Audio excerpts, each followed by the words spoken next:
Okay, so I'm at the Los Angeles Asian Pacific Film Festival, and we're talking about the movie Outrun, and you are?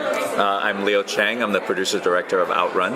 Okay, so let's talk. What is the basic story or subject behind Outrun? So Outrun is about the only queer political party in the world and its effort to elect a transgender woman to Congress in the Philippines. Oh, wow. Okay, so... I guess here in America we have, I guess I'm overly exposed to the plight and the struggle of the LGBT community here. What is it like in the Philippines, or how different is it compared to what we experience here? It's actually really interesting in the Philippines, and it certainly, was not my expectation when I first started to research the subject matter. In the Philippines, queer people, especially the gender non-conforming folks, are actually quite visible in the society, and you can, see them walking down the street. They're in the family, and they're out, and everybody knows who they are.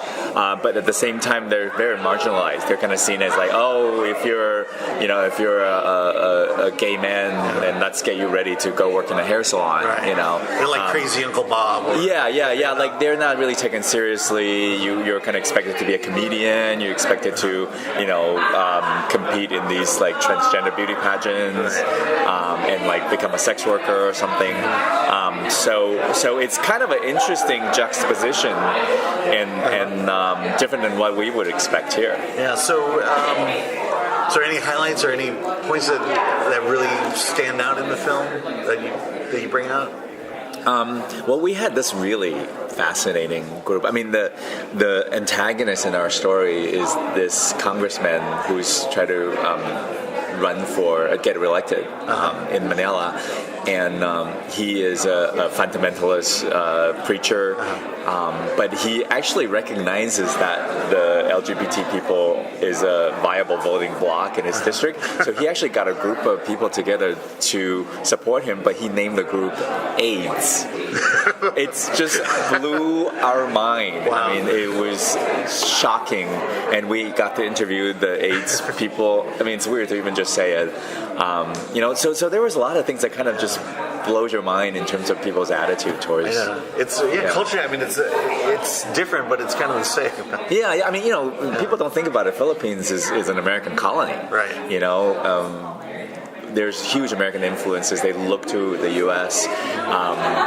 For many, many things. Right. So there are a lot of similarities, but then at the same time, there are these indigenous cultural elements that, for an American, is really foreign. Mm-hmm. And I think part of the reason why LGBT people are visible is because traditionally in the indigenous culture there is a place for people who are like quote unquote the third gender. So how did you come upon this subject? I mean, what made you want to talk about the first political? I mean, it's an intriguing concept. It is. And it all kind of started when my film partner Johnny and I came across this article about an openly gay member of parliament in Nepal who was trying to push for same-sex marriage, but in order to market Nepal as a tourist destination for same-sex couples around the world, so they can come and like get married at Himalayas or something.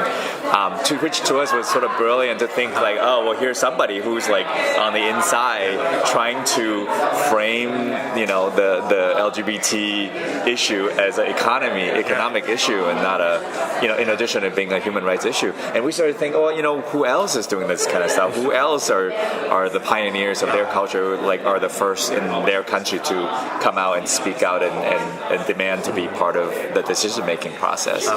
So we ended up finding, this group of folks in the Philippines, which to us was fascinating, that there was an actual party, anti-political party of queer people. So, and let's see. I mean, from a documentary standpoint now, how do you research something like this, and how do you prepare what do you do to prepare before you go in with cameras? You try to talk to a lot of people on the ground. You try to read and really educate yourself about the environment and the subject matter. for me personally, and other documentarians might approach it differently, but for me, it's all about compelling subjects that the people that we're following are interesting people who have things to say, who have an interesting struggle, who have an interesting narrative that they're willing to share with us. Right. And do you kind of come in beforehand with a game plan and a storyline, so to speak, or is there a level in which when you finally land on the ground, you say, "Oh, my story's going to change," but it's changing in a great way? Well, I think being a good producer, you should always come in with a plan, but it usually ends up not being the plan. But you should have a point of departure, a point of reference to deviate from. So how far was the deviation with that? Well, we knew that we were going to follow the campaign, right? There was an election day. There was an end.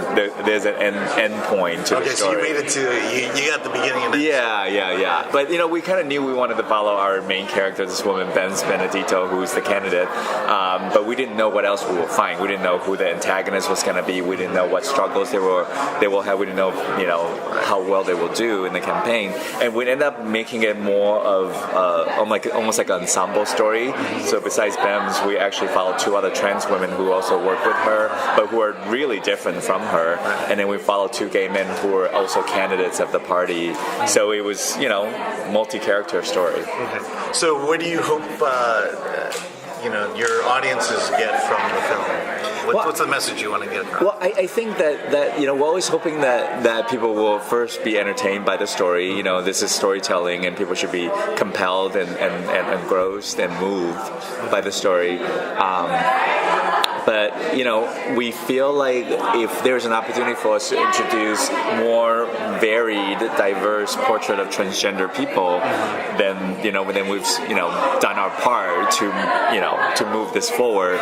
So we want people to see that trans people can be politicians, that trans people have concerns and struggles that are oftentimes not that different from the non-trans people, and especially with the different laws that are being passed in the U.S. right now. All these bathroom laws. Bathrooms. And there's actually a scene in the film where. We didn't show the event, but people were responding to the aftermath of a trans woman being beaten to death because she had gone into the women's bathroom. So it's something that I hope that Americans will find, similarities, and will find.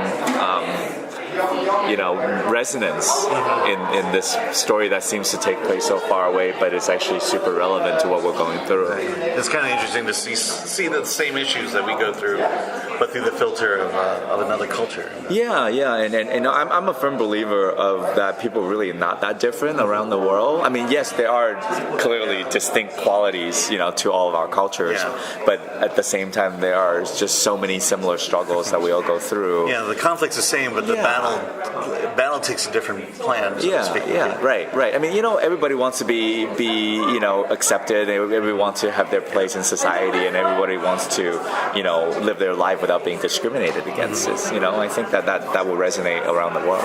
So, what does it mean to you to be here at the Los Angeles Asian Pacific Film Festival? I've shown 7 films at this festival. I went to USC Film School, and VC has shown my very first student film to now my 4th feature-length documentary. I love coming back here. These people are amazing. It just feels like home. I look forward to this being one of my festival stops every time I finish a film. And I hope everybody come in and join the celebration and check out the films. All right, great. Well, thank you very much. Thank you so much. Thank you so much.